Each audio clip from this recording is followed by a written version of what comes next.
concept was first spoken about between Rob and I back in November of 2010.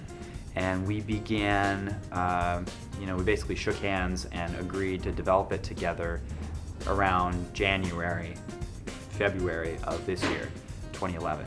And then from there we started developing it with a couple of close friends, just kind of fleshing it out.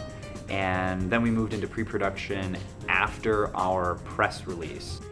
It all started with me laying on the floor, just listening to the song, closing my eyes, kind of picturing where all of this could be.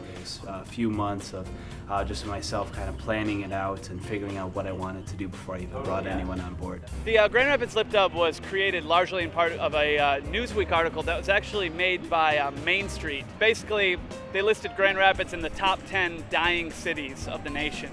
And obviously the people of Grand Rapids wouldn't stand for that, Rob wouldn't stand for that, and I wouldn't stand for it. And that's why we became a part of the LipDub. It's important for the community to get involved with the LipDub just because it shows that the people of the city and the surrounding areas of Grand Rapids actually have support and they really believe in their town. Well, we split up rehearsals, first just being, just me and the camera crew, then we added on key production assistants, then we added on their assistants, then we started blocking talent, the first third of the video, the second third, and the final third of the video. So all of it, we basically just built a house, from the foundation up.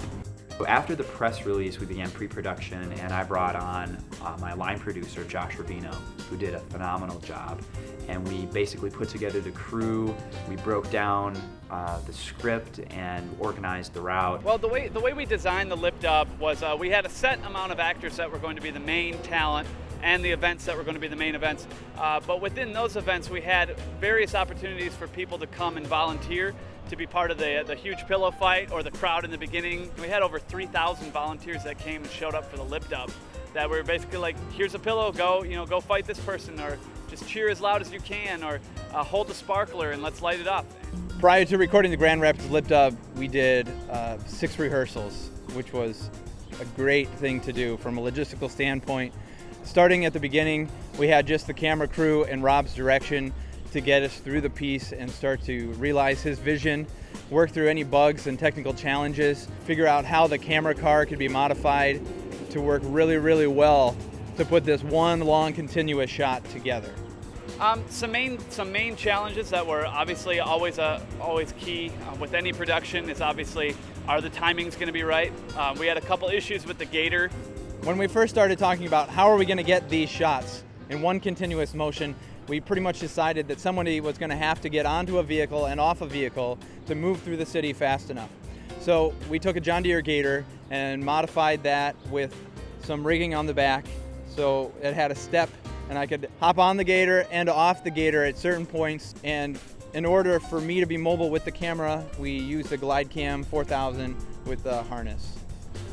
One of the biggest obstacles in the beginning was finding a way just to make it easy for the camera operator to step on and off of the vehicle, making sure he was going to be safe and secure on there, and then also making sure the vehicle could travel through the city easily. And we had to build ramps for it and make other modifications just to make sure it flowed as smoothly as possible.